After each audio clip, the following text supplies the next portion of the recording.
Welcome to NG stories. Please like, share and subscribe for more amazing videos. ये है महाभारत के 10 ऐसे विचित्र तथ्य जिन्हें शायद आप भी नहीं जानते होंगे। महाभारत हिंदुओं का प्रमुख ग्रंथ है। इस ग्रंथ में कौरवों और पांडवों के बीच की कथा का वर्णन है, जिसका अंत एक भयानक युद्ध के साथ होता है। युद्ध धर्म और अधर्म के मापदंड पर लड़ा जाता है, जहां एक तरफ धर्मपरायण पांडव होते हैं तो दूसरी ओर स्वार्थी कौरव अपने लिए युद्ध कर रहे होते हैं। महाभारत में एक अच्छा जीवन जीने की सारी विधियां लिखी गई हैं, लेकिन क्या हम महाभारत के बारे में जितना जानते हैं वो काफ़ी है? क्या युद्ध के बाद महाभारत खत्म हो गई?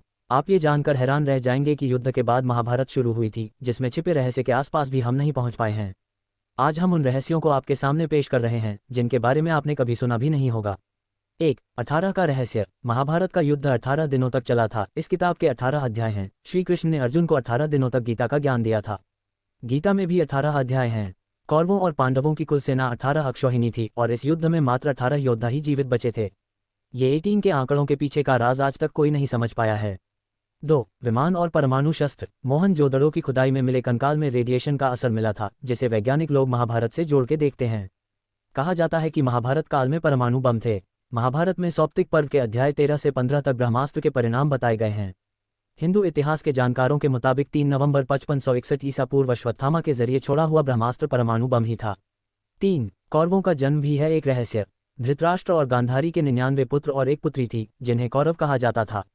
कुरु वंश के होने के कारण ये कौरव कहलाए, लेकिन गांधारी के गर्भधारण के दौरान धृतराष्ट्र ने एक दासी के साथ संबंध बनाए, जिससे कौरवों की संख्या 100 हुई थी। गांधारी ने वेदव्यास से पुत्री के लिए वरदान हासिल किया, मगर गांधारी के कोई भी बच्चा नहीं हुआ। गुस्से से भरी गांधारी ने अपने पेट पर जोर से मुक्का मार लिया, जिससे उसका गर्भ गिर गया। जैसे ही वेदव्यास को इस बात का पता चला, उन्होंने फौरन गांधारी को 100 कुएं खुदवाने को कहा, जिसमें उन्होंने घी भरवाकर मरे हुए बच्चे का अवशेष उसमें डाल दिया, जिससे कौरवों का जन्म हुआ था। 4 अश्वत्थामा। गुरु द्रोणाचार्य के पुत्र अश्वत्थामा को श्री कृष्ण ने अमरता का श्राप दिया था, क्योंकि उसने युद्ध के दौरान ब्रह्मास्त्र का प्रयोग किया था। अश्वत्थामा के इस कार्य से कृष्ण क्रोधित हो गए थे और उन्होंने अश्वत्थामा को श्राप दिया था कि तू इतने वधों का पाप धोता हुआ कई हजार वर्ष तक निर्जन स्थानों में भटकेगा। तेरे शरीर से सदैव रक्त की दुर्गंध आती रहेगी, तू बहुत सी बीमारियों से पीड़ित रहेगा। आज भी कई जगहों पर अश्वत्थामा के देखे जाने की बात कही जाती है। अब इन बातों में कितनी सच्चाई है, इसका अंदाजा हम लगा भी नहीं सकते।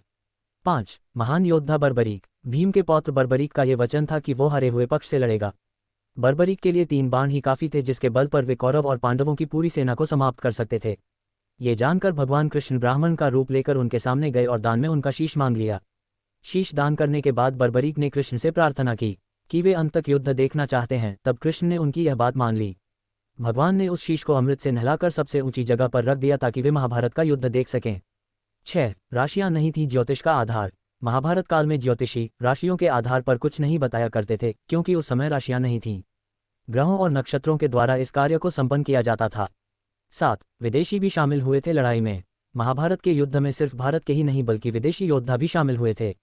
एक ओर जहां यवन देश की सेना ने युद्ध में भाग लिया था, वहीं दूसरी ओर ग्रीक, रोमन, अमेरिका, मैसिडोनियन आदि योद्धाओं के लड़ाई में शामिल होने का प्रसंग आता है, क्योंकि सब भारत का ही हिस्सा था। 8 किसने लिखी महाभारत। ज्यादातर लोग ये जानते हैं कि महाभारत को वेदव्यास ने लिखा है, लेकिन यह अधूरा सच है। वेदव्यास कोई नाम नहीं बल्कि एक उपाधि थी जो वेदों का ज्ञान रखने वाले लोगों को दी जाती थी। महाभारत की रचना 28वें वेदव्यास कृष्णद्वैपायन ने की थी। इससे पहले 27 वेदव्यास हो चुके थे। 9 अभिमन्यु को किसने मारा। लोग ये जानते हैं कि अभिमन्यु की हत्या चक्रव्यूह में 7 महारथियों द्वारा की गई थी। अभिमन्यु एक असाधारण योद्धा थे। उन्होंने कौरव पक्ष की व्यूह रचना, जिसे चक्रव्यूह कहा जाता था, के 7 में से 6 द्वार भेद कर दिए थे। अभिमन्यु ने अपनी माता की कोख में रहते ही अर्जुन के मुख से चक्रव्यूह भेदन का रहस्य जान लिया था, पर सुभद्रा के बीच में ही निद्रामग्न होने से वे व्यूह से बाहर आने की विधि नहीं सुन पाए थे। अभिमन्यु की मृत्यु का कारण जयद्रथ था, जिसने अन्य पांडवों को व्यूह में प्रवेश करने से रोक दिया था, और अभिमन्यु अकेला पड़ गया। संभवतः इसी का लाभ उठाकर व्यूह के अंतिम चरण में कौरव पक्ष के सभी महारथी युद्ध के मानदंडों को भुलाकर उस बालक पर टूट पड़े, जिस कारण उसने वीरगति प्राप्त की। अभिमन्यु की मृत्यु का प्रतिशोध लेने के लिए अर्जुन ने जयद्रथ के वध की शपथ ली थी।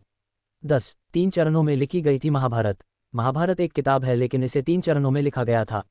पहले चरण में 8800 श्लोक, दूसरे चरण में 24,000 और तीसरे चरण में 1,00,000 श्लोक लिखे गए थे। वेदव्यास की महाभारत के अलावा Bhandarkar oriental research institute, Pune की संस्कृत महाभारत सबसे प्रामाणिक मानी जाती है। तो ये थी महाभारत की 10 ऐसी बातें जो हमने कभी सुनी और अनसुनी कर दी, लेकिन अपने प्रमुख ग्रंथ की जानकारी हमें जरूर होनी चाहिए और सही होनी चाहिए। तो ऐसे ही जुड़े रहिए हमारे साथ और हमारा चैनल सब्सक्राइब करें। धन्यवाद।